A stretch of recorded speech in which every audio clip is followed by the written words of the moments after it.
Testing, 1, 2, 3.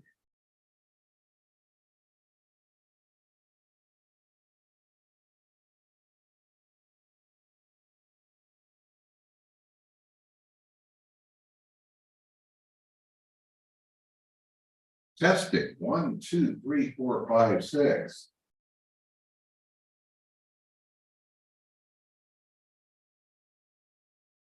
Testing.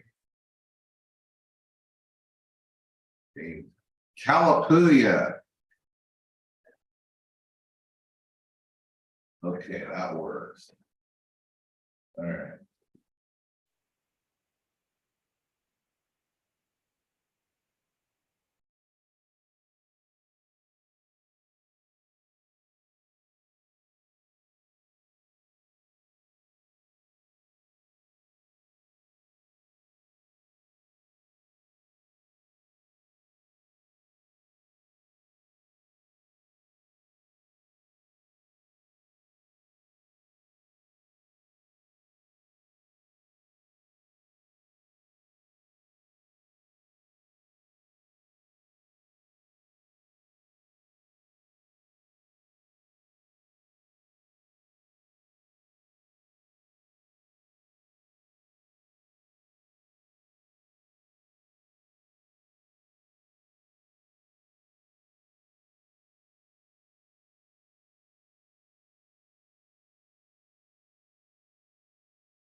Yeah. Good evening. I'd like to call this meeting of the Budget Committee to order and begin with the roll call.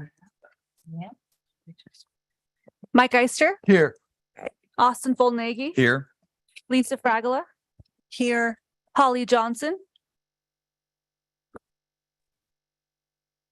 Here. Angela Van Kraus, Present. Holly Bauer Shaper,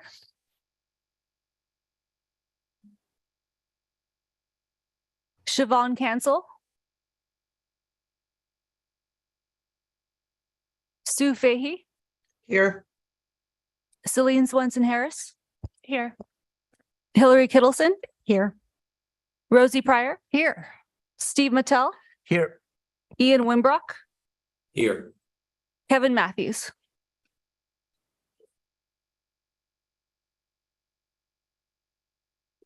And he just said here. He's still connecting. Is she online? There he is. There he is. There. Okay, the next item is land recognition statement, and Ian Winbrock is going to read that for us. Thanks, Ian. I'd like to start our meeting with the acknowledgement that the land we are on is the traditional homelands of the Kalapuya people. The Kalapuya were stewards of this very land for over 14,000 years before their traditional way of life was forever disrupted and destroyed. We start our meeting with humility and reverence for the original inhabitants, the Kalapuya. Thank you. The next item of business is to adopt the minutes of May 10th and May 17th. Do I have a motion to adopt? So moved. It's been moved Second. and seconded to move and adopt the minutes of May 10th and May 17th. Any discussion? Then could you conduct the roll, please? Yes, Mike Eister, Aye. Austin Fullnagy. Aye. Lisa Fragola, Aye. Holly Johnson, Aye. Angela Van Kraus, Aye. Holly Bauer Shaper, Siobhan Cancel, Sue Fahey, Aye. Celine Swenson Harris. Aye. Hillary Kittleson, Aye. Rosie Pryor, Aye. Steve Mattel, Aye.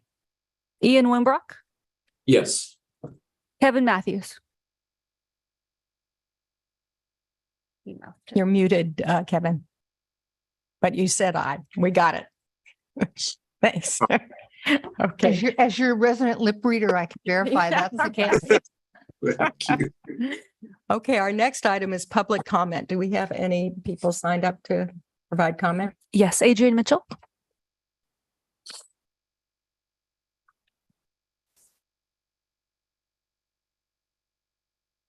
Esteemed members of the Budget Committee and Board, I'm speaking to share some questions and recommendations about the FY24 budget. First, communications and figures related to the budget have varied substantially. For instance, please see the table in the message that I sent you. We ask you to continue to seek clarification and verification about these figures so that they can be confirmed definitively, specifically the ending fund balance that is projected at the end of this year. The amount of funding available in Fund 1 at the end of June, which is only about 5 weeks away, is a critical data point that informs the budget process. Second, we ask the Board and Budget Committee to review and seek amendments to Fund 9. Fund 9 has a projected contingency of $3.1 million, which is more than double the contingency for Fund 1, even though Fund 1 is 5 times as large. Fund 9 also has a projected ending fund balance at the end of FY24 of $4.6 million. In addition, Fund 9 has a full $6.1 million excluding contingency budgeted for M&S, which is an increase of 9.6% from this fiscal year. In addition, Fund 9 includes a PERS reserve from which $860,000 is normally transferred to Fund 1 each year. However, this transfer is not built into the FY24 proposed budget nor amendments, increasing pressure on the general fund. Recommendations include a complete review of Fund 9 and with a reduction in M&S and a transfer to Fund 1 to shore up the Fund 1 ending fund balance. Third, The response to information requests posted for today's meeting cites a 6% salary increase for faculty as one reason for total salary increases next year, despite what is reported in the information request as a reduction in positions. This information is incomplete, inaccurate, and could lead to misinterpretation. First, the vast majority of faculty are not eligible for steps and will receive only a 2.25% cost of living adjustment for next year, which is well below inflation. In addition, the budget has many positions built in that the college is not required to fill. If the administration were to fund the positions that are required for next year, total contracted salaries for faculty would decrease by $900,000. If the administration were to fund all the positions required by a grievance settlement for next year, total contracted faculty salaries would increase by only $400,000.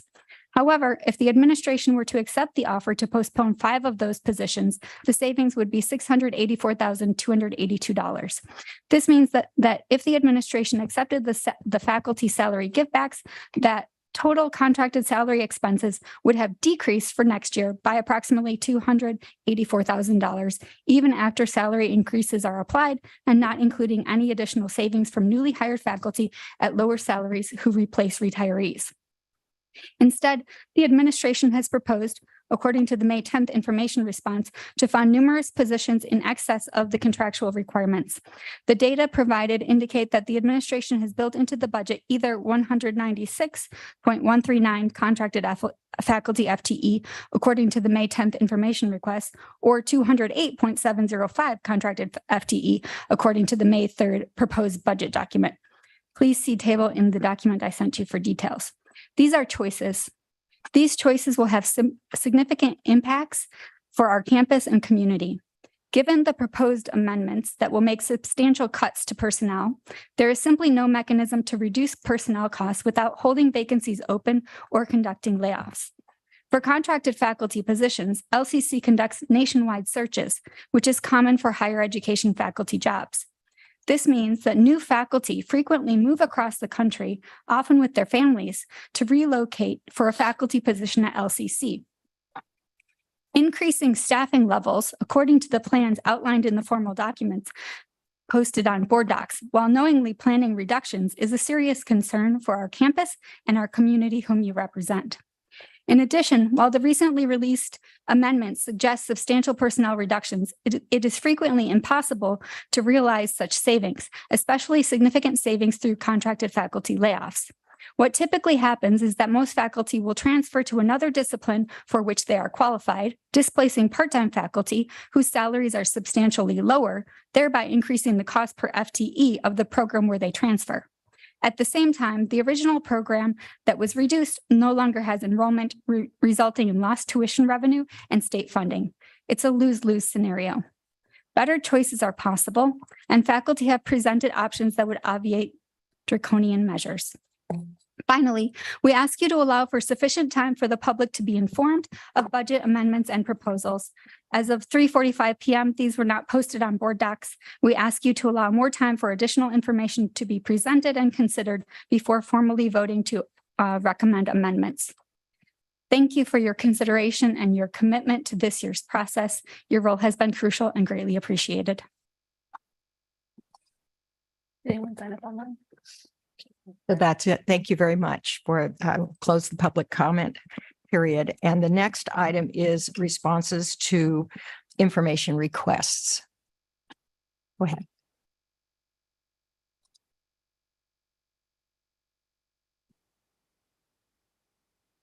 Good evening, everyone. If you would prefer, we could just go through the documents that were presented, or if you have questions, we can start there. Are there any questions before we begin? No, go ahead, Marley. So the schedule of changes between fiscal year 24 proposed budget and the budget committee recommendation. If you look at that report, it's a list of the general fund. All the funds are listed there. The general fund, we have separated out all by the division and shown the adjustments that were to be made. And then the last column shows the budget committee approval for the budget. So we are moving from the document that was proposed of 338,069,325 to a adjusted budget of 336,753,547. Any questions on that schedule? Okay, go ahead. The next schedule is the amendment schedule. This is for general fund 1. The first column again shows the proposed, which again, goes back to the printed copy. Is in balance with that. Walking you through the next column is the changes column and then the amended, requested. We start off with the first change, which is going from 7.8 million to 3.6 million.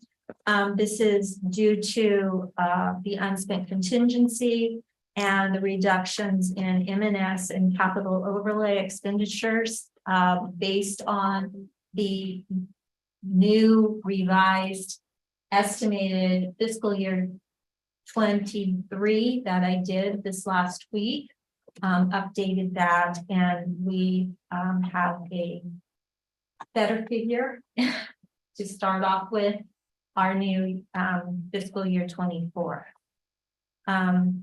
Going down, again, the change there on state funding is the co-chair's budget framework, which calculated out shows a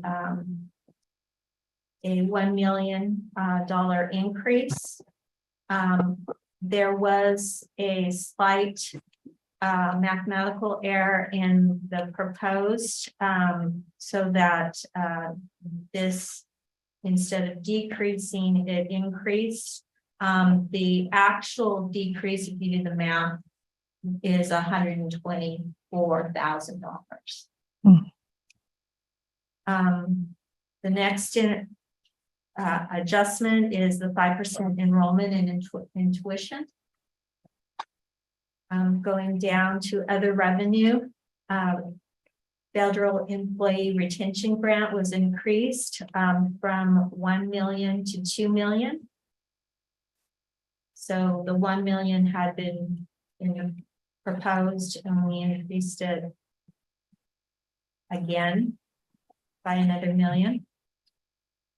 Then for sales and goods and services, we've increased that by 116,000 based on the dental clinic historical trend. So we updated that. The next adjustments are in the divisions, instruction and instruction support, student services, college support services, plant ops and maintenance. Those were a reduction in personnel of 3 million and a combination of a 500,000 and a $300,000 reduction in the minutes. The next one is the transfer in out. We are choosing not to transfer out $700,000 to fund for IT administration. Contingency, we have reduced contingency and adjusted it so that our difference is actually 122,000. Excuse me, can I clarify on that? What I think is going on is that we had talked about $1 million reduction in contingency. So if you reduce the first column by 1 million, and then you take the the difference in beginning working capital, and we put it all, the increase in beginning working capital from the 2.5 million that you saw last week, that 1.2 million was put. And so that netted an increase in contingency from the proposed budget. That make sense, what I just said? And then we are setting aside 4 million reserved for revenue shortfall as requested. And then the last change is the 3% ending unappropriated ending fund balance, which is adjusted for transfers and contingency and then. Okay, any questions or comments? This might, maybe could you explain to me the difference between contingency and reserve for revenue shortfall? This would sound very similar to me. I think I can take that. Sure. What they're both in Oregon budget law, they're both reserves. And really they're both, you could call them together a reserve that is appropriated, meaning the board can move that money into departmental spending. And these are just segregating that reserve so that you could see part as contingency and part as this reserve for revenue shortfall. But under budget law, they're both considered a reserve that can be appropriated during the year. So we are, under this budget proposal, we are giving ourselves some, whatever it is, $6.5 million in various forms of cushion to Cushion for, that there are the restriction, what restrictions are there that, the money has to be moved by the board Yeah. through supplemental budget. That's the restriction. The two reserve numbers that you see, the 2.5, the contingency and the reserve for revenue shortfall. If enrollment increases and the grant comes in a timely way, then by supplemental budget, the board can move that money into department spending. yeah, but there's no difference, there are no different kinds of restrictions on each bucket. No, these are names so that you can kind of keep track, because you usually use contingency for one thing, and this is reserve for revenue shortfall for another. Thank you. Good question. Great answer. I guess I'm wondering, and this might be a question to you as well, Hillary, does the reserve for revenue shortfall convey any kind of intent for what the money is to be used for that maybe isn't included in contingency? No, I think by the discussion at the budget committee, you can see that the cuts were made to balance in case revenue doesn't come in. And so the reserve then is spent to restore cuts, but in a very general way. And there's no law that makes it more specific. Got it. Any other questions on this schedule? Steve? Sorry, then following up on that, I'm looking, so if we look under the proposed expenditures, departmental expenditures, instruction, et cetera, there are, again, right, I'm not going to be able to add it up this quickly, but 1.5 million and 500K proposed cuts for instruction and so on and so forth. Does that all roughly add up to the roughly 6.5 million in various contingencies that we have? I don't think I would put it that way. I would say that in order to balance the budget to the revenue, and knowing that we've taken 4 million of revenue out of and put it in reserve, and we have a normal contingency, all the rest is balanced right in there. Yes, that's a balancer in order to balance the budget. I don't know if I'm saying this right. I think you are. Okay. Yeah. But this 6.5 million or whatever in contingency is provided via those proposed cuts. Yes. If That's where the money comes from. yes. Thank you. Yes. Any other questions, Celine? So I'm sorry, I hate to take us backwards here. I'm wondering if it's possible to get just a little bit more clarity on how we arrived at the 5% enrollment increase number. The 5% enrollment increase number is based on the number of a calculation, based on the number of credit hours that to begin, we have increased our enrollment in the winter term this year and also in the spring term. And so based on that momentum, because we have been seeing a larger percentage of new students who are coming to us. So we believe as an institution that while retaining those new students and also attracting additional new students, that we'll be able to maintain that momentum. So that's some of the background. So taking 5% is a conservative percentage, given our enrollment increases this year. Then we have taken the calculation as the number of credit hours, adding 5% to every year for about 4 years going into the future. And so that's where the number comes from. And that's multiplied, then the number of credit hours are multiplied by the tuition rate, $139. Got it. And so that 5% is an increase from what was initially presented, correct?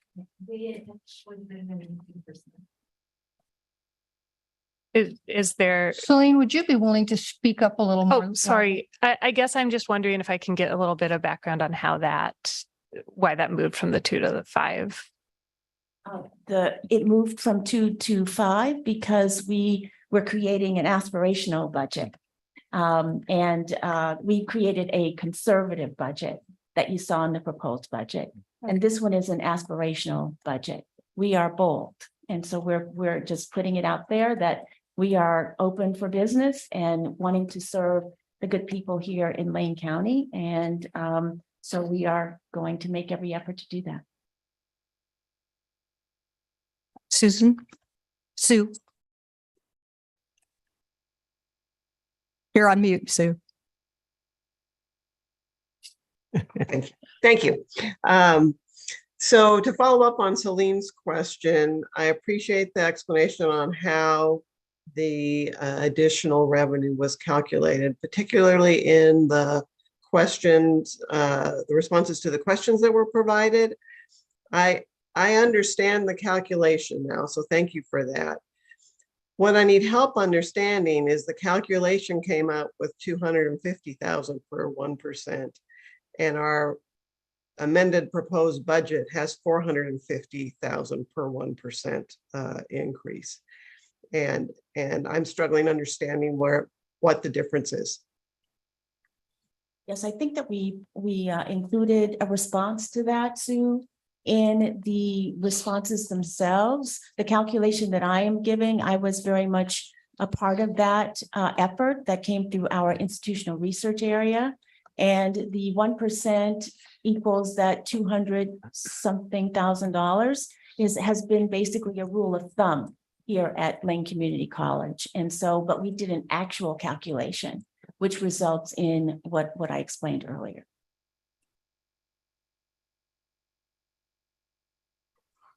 Any follow-up or any other comments before we go on? I'm sorry, I'm on vacation in Dents. So when we get to the answers to the questions, maybe I'll follow up there. Thank you. Thanks. And then the next page of the amendment schedule is Fund 4, and it shows the transfer that was removed that would have come from Fund 1. So that is no longer. And the offset to that would be the expenditure. Great. And are you going to go through the answers to the written questions? Can you put that up on share screen?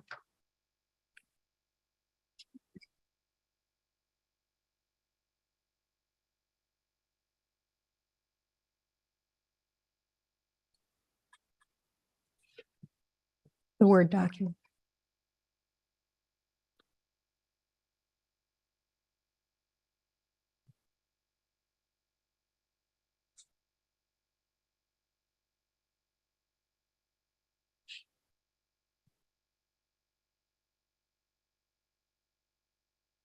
Mine wasn't really a question. Mine was an observation.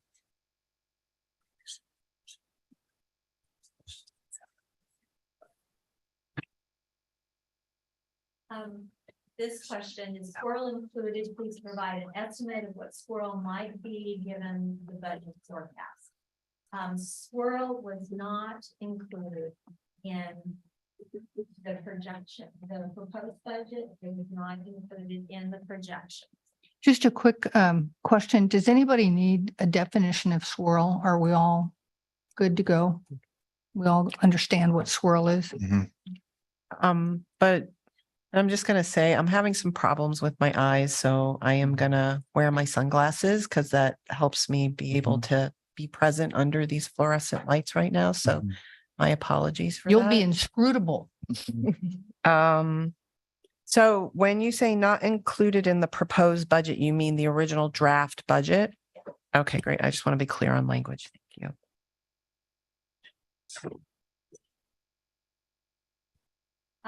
In the proposed budget document, a lot of explanation of the budget variances greater than 10% were vacancies. And we'd like to know, if the vacancies were already baked into the document and which are part of the revision. Where vacancy savings already taken in the proposed budget. If you'd like to pull up the Excel worksheet, it's not really, one of the other- Is it committee question? I'm sorry. Committee questions. Okay.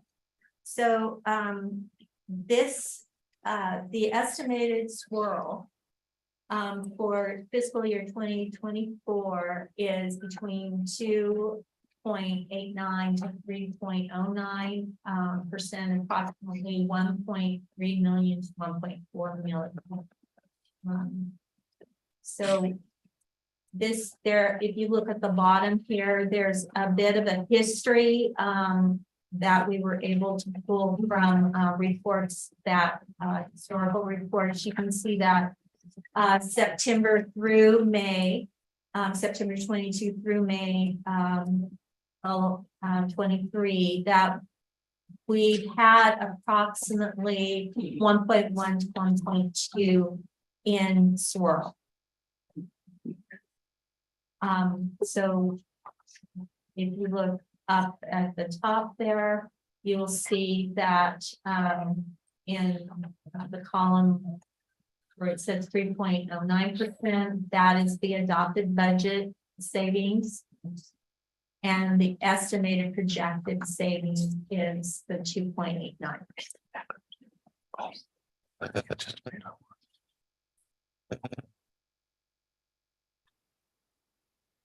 Any questions on that? Lisa?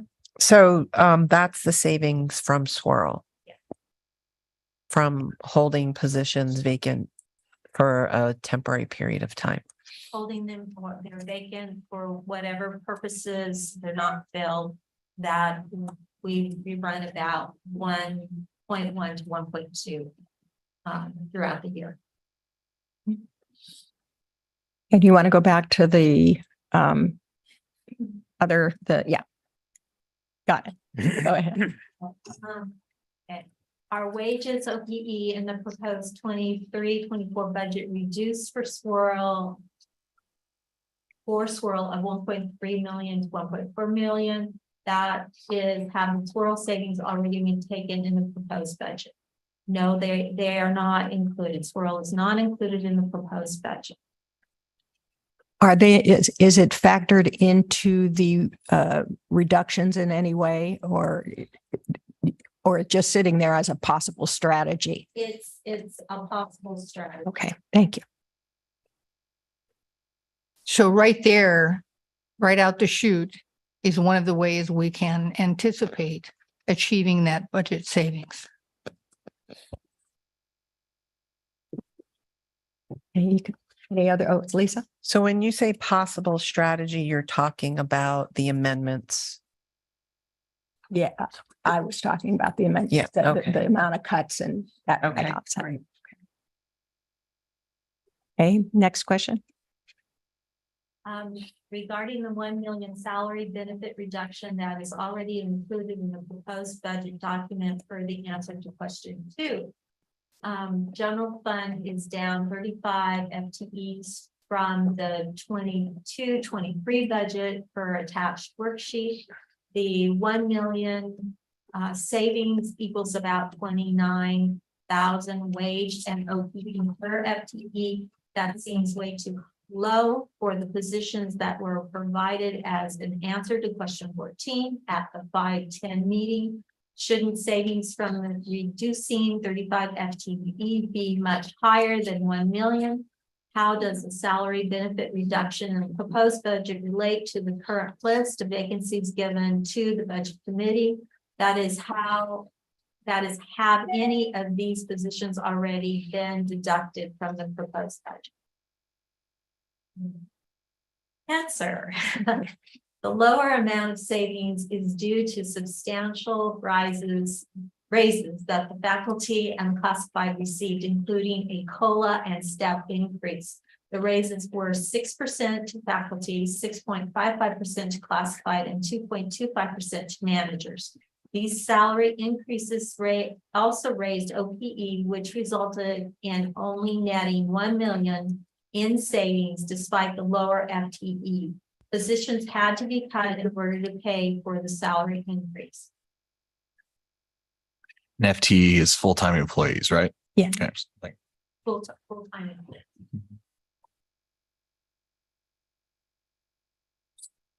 employees. Go ahead. I don't see any hands. What revenue is funding the higher FTE in Special Revenue Fund 8 per attached spreadsheet? The personnel represented in Fund A are all grant-funded employees, and programmatic funding goes from a variety of sources.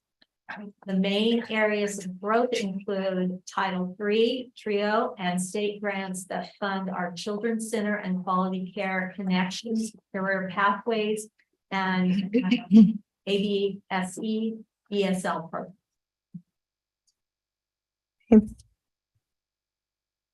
The answer to question 27 provided at the 5-10 meeting indicates that updated information would be brought to the committee on additional revenues /% enrollment. The answer said every 1% brings in $254,000, and the 3% increase in the budget amendment is over $450,000 per 1%. What is the difference? The calculation was made by multiplying the number of credits by the tuition of 139 per credit hour. Every 1% increase brings in 254,000. This is a rule of thumb. We calculated estimated number of credits that were 5% year over year, and then multiply that by 139. The numbers came from the Institutional Research Office. If I could just take a look at that response once more. I think that we have the sentences a little bit out of order, because the every 1% increase brings in $254,000. I think we reported that earlier in a response. And so what we wanted to share with the committee is that that is a rule of thumb. So actually the first sentence should be after that, essentially. So if I am hearing you right, that when you did an actual calculation, it came out higher Correct. than the rule of thumb. Correct. Any questions or comments on that? And just to be clear, by rule of thumb, that's not an LCC rule of thumb. Is that Yeah. broader based than LCC? That's an LCC rule of thumb, but the actual has turned out to be something close to twice as much. Mhm. Because tuition has gone up and up and up every year. enrollment's starting to go back up. Oh, so both those factors, the percentage, okay. Gotcha. So it's a rule of thumb based on numbers from whatever years ago. It's a rule of thumb that does need to be updated, and here we are, we've done it. Bring in $333,000.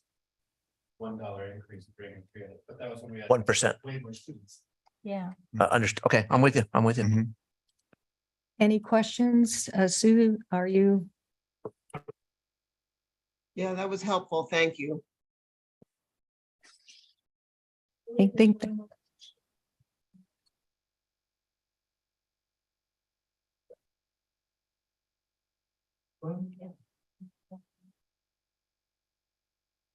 Those budget document and a lot of explanation of budget variance, so it we did. Covered that. Okay. Want to make sure. All right.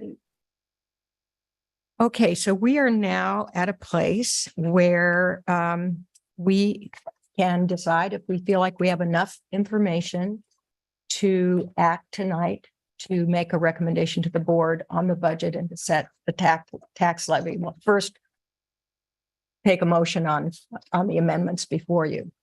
Steve? Before we do that, I just wanted to know if it'd be appropriate to ask our president if she's at this point in time ready to kind of respond to the testimony that we received this evening, or if there was a bunch of questions brought up. I don't have any. I feel like there's probably additional context we would want to have. If that's something you're prepared to share with us now, or you need additional time to respond to that. I do need additional time, and I'm glad that you raised it because I would certainly like to get that information, and we will certainly take a look at it. I don't know that it would bear on the action that the budget committee might take this evening, but certainly I have plans to do that. And that was part of, I was going to be mentioning that as well, that the testimony does, I think, begs for an answer to Fund 9 and some of the other questions that were raised, but that may be better done at the board level because that's a longer term kind of look at a fund. But I think that's more of a board responsibility at this point. Any comments or Lisa? I did have a question about process. Mhm. I had thought in the last meeting, we discussed looking at the amendments tonight and then not recommending the budget until we had it fully provided to the committee and had it revised and updated. Yes, and that's absolutely an option. So that was really where I was going. We have two paths before us. We have this schedule, which is on the second page, this schedule here, that if we are sort of satisfied with the amendments made in this schedule, then we can, in the first motion that's before you, I think it should be at your place. Is it not at your place? It's on board docs, but let me read it. The first motion before you to either this week or next week is move to amend the FY 23-24 proposed budget as described in the schedule of changes, this schedule of changes. So that would be the first motion. The second motion would be to recommend to the board approval of the budget, not approve the budget here, but recommend to the board approval. And the third motion would be to set the tax levy. So those are the three motions. And I am really testing your comfort level going forward tonight with that action, or would you, do you need more information, or do you need to process what you've heard, or that's my question, because we have that option to take action either tonight or tomorrow or next week. Lisa? I don't see any reason why we wouldn't move forward with the tax rate unless it needs to be linked to the other items. I think it would be clearer for historical research to have all your motions at the same meeting, and there's no reason not to. So in other words, you're saying we should do them all together? I would suggest doing them all together, either this week or next week. Rosie? I'm personally prepared to move that we, as a budget committee, approve, I can't remember the verb, the schedule of amendments to the proposed budget that's been presented. I'm happy to see that the schedule of amendments now illustrates a balanced budget, which earlier this week we hadn't quite gotten our numbers to that point, but now we have. I do think there will be ample time going forward to both respond to the questions that were posed this evening and to provide the general public the campus community and the general public with the opportunity to review and digest a proposed budget, because the board is required to hold a public hearing on the budget. I'm a little reluctant to ask an overtaxed budget committee to hold one more meeting. I'm perfectly prepared to come next week if that's everyone's first choice. But I am really appreciative of the hard work that's gone into this, given the limitations that have existed in our budget office and the hard work that folks who are there have had to do to get us to this point. And I'm especially grateful to members of the budget committee for their contributions. So that's my perspective. Steve? Just adding to that, board members, right, will have this opportunity and yet another one to approve the budget. So I guess I'm really looking for perspective from budget committee members who are not also board members. Are they feeling comfortable, having brought it this far, really to leave it in the hands of the board only to take it the sort of the final step? And if that was the case, then I'd be willing to move this forward tonight. If budget committee members who are not board members feel like, no, there's more questions they feel they need answered, et cetera, prior to voting, then that would be different. Any comment from the lay members of the budget committee?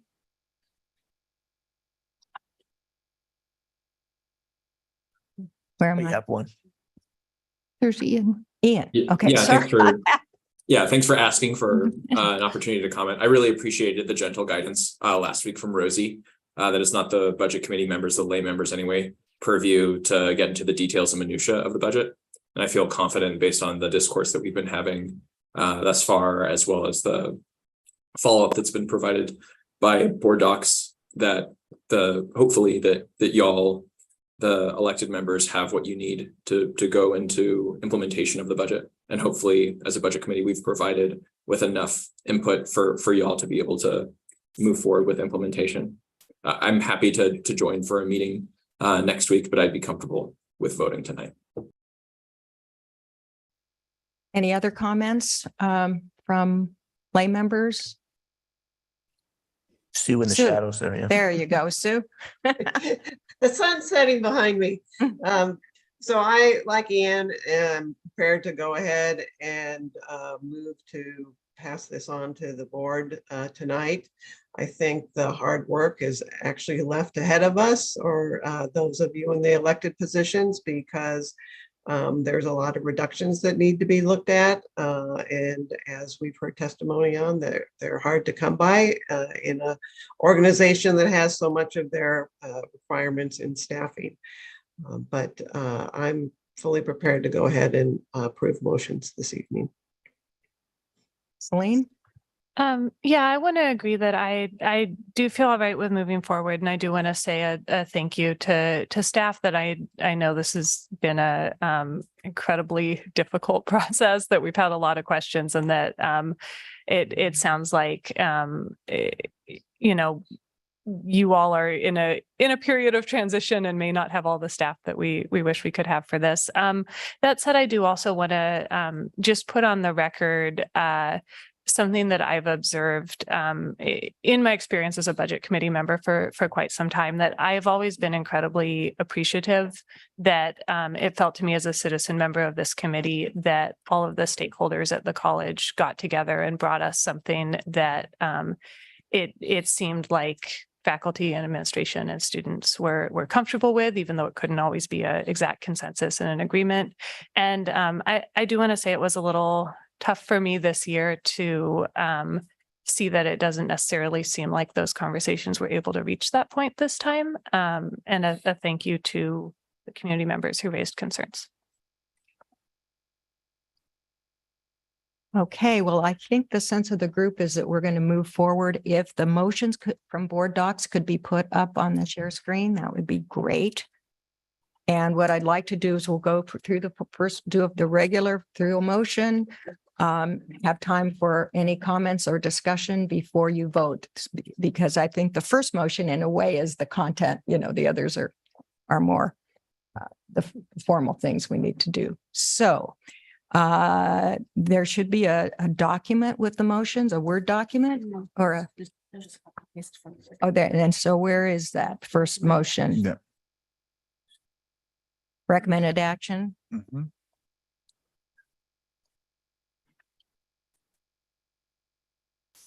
Okay, can you just expand that so I can read it a little bit? I just want to make sure.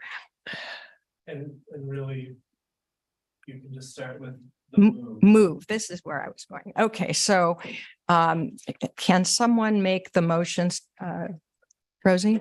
I move the Lane Community College Budget Committee amend the FY 23-24 proposed budget as described in the schedule of changes. A second? Do I have a second for that? I'll second it. So now time for discussion or comment before we go for a roll call. Austin. Just a comment. By the way, thank you, committee members, for communicating how you feel about this budget and so forth. I really appreciate your comments. And I have some additional questions. I look forward and also not only the questions that were brought up tonight, but also some other questions. But I know where to go to get those questions answered. So, So with that, I feel comfortable in moving forward with this action. So. Any other discussion or comments? I think I would like to make a comment, and that is that what I see here is a incredible challenge for the college because looking at closely monitoring whether the revenue is coming in, but meanwhile, having a plan B if the revenue doesn't come in, and the plan B is quite a daunting plan B. And the longer it takes to develop the plan, the more you have to cut. So if you want to cut one person, one FTE, but you wait to mid-year, you really have to cut 2 FTE to get the same dollars.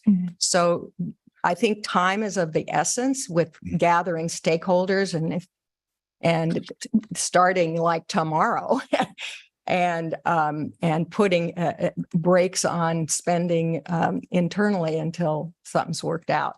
But with that, I will be supportive of the motion. Any other discussion?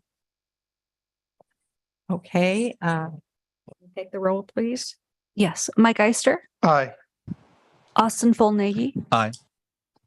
Lisa Fragola, Aye. Holly Johnson. Aye. Angela Van Kraus, Aye. Holly Bauer Shaper, Siobhan Cancel, Sue Fahey, Aye. Celine Swenson Harris, Yes. Hillary Kittleson, Yes. Rosie Pryor, Aye. Steve Mattel, Aye. Ian Winbrock, Aye. Kevin Matthews. Aye. The motion passes. And we're going to move on to the second motion, which is to recommend approval of the budget to the board. So do I have someone to make that motion?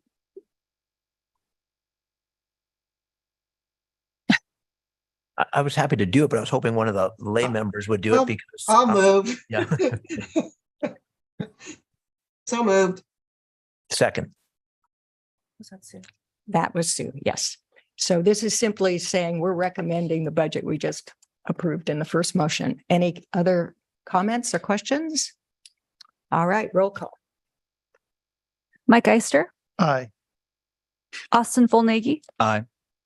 Lisa Fragola, Aye. Holly Johnson, Aye. Angela Van Kraus, Aye. Holly Bauer Shaper, Siobhan Cancel, Sue Fahey, Aye. Celine Swenson Harris, Yes. Hillary Kittleson, Yes. Rosie Pryor, Aye. Steve Mattel, Aye. Ian Winbrock, Aye. Kevin Matthews. Aye. Okay, let's move on to number 3. I'll read that motion. This is to set the property tax, and in terms of Oregon budget law, this is the board cannot raise the numbers. I mean, obviously that's a permanent tax rate, but the bond numbers. So this is the setting the maximum. Awesome. I move to approve the Lane Community College property taxes for 23-24 fiscal year at the rate of 0.6191 per $1,000 assessed value for the permanent rate tax levy, and in the amount of $13,803,000 for the general obligation bond levies. Second. It's been moved and seconded. Any discussion? Just to speak on my motion. Yes. Well, actually, a question and to speak on the motion. And this is the same rate that was last year's rate. Excellent. Cool. I always like to double check that. And it's not every day that you get to impose a tax measure on yourself and all your neighbors. But when I look at my tax bill, I see this as a significant investment in my community. And I hope that my fellow community members feel the same way. Any other comments? Hey. Mike Eister, Aye. Austin Volnaghi, Enthusiastic aye. Lisa Fragala, Aye. Holly Johnson, Yes. Angela Van Kraus, Holly Bauer Shaper, sorry, Siobhan Cancel, Sue Fahey, Aye. Celine Swenson Harris, Yes. Hillary Kittleson, Yes. Rosie Pryor, Aye. Steve Mattel. Aye. Ian Winbrook, Aye. Kevin Matthews. Aye. Okay, we've done the deed. We don't need to talk future meeting dates or resources. We are about to adjourn unless there's anything else for the good of the order. Rosa. We can't possibly let this, oh, my son is calling me, so I apologize. My phone is ringing. I can say what I think you were going to say. Yeah, it'll stop. It'll stop.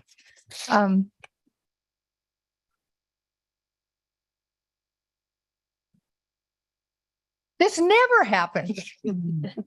Now it's done. Now it's done. Poor son, my Lane graduate son is calling. Can't let this evening come to a close without, first of all, thanking all the members of the Budget Committee for your forbearance this year. It has been a challenging year. Administration has struggled with openings in our budget and finance area that have really put a lot of pressure on those who remain to get the job done, as you have witnessed. I especially want to thank Sue Fahey and Hillary Kittleson, because they have shared with us their many, many years of experience in public school finance in Oregon with us this year in a very fundamental and critical way. And we couldn't have gotten it done without you. So I really, really thank you so much for your leadership and your kindness. I really want to stress to all Lane employees who are monitoring these meetings and who will be working with us as we go forward. We're all in this together.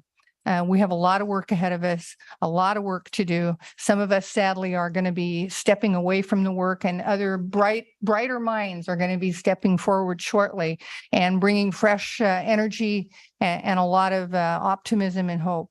Lane's a treasure in this community, and this budget process should not give anyone any other impression, but that it is intensely valued by the voters, by the students, by all of us. So I just want everyone to walk away from this process knowing there are times in history when processes don't go as smoothly or as elegantly as you wish they might, but we persevered and we got her done. So our thanks, many, many thanks to the lay members of the Budget Committee in particular, and see you June 7th to my colleagues on the board. Mm-hmm. If there are any other comments from board members or community members of the Budget Committee, please feel free to, now's the time. I just like to thank the board and know that there's still a lot of work to do, and we're counting on you to bring it home for the community. Thank you. Thank you. You. With that, meeting's adjourned. Thank you.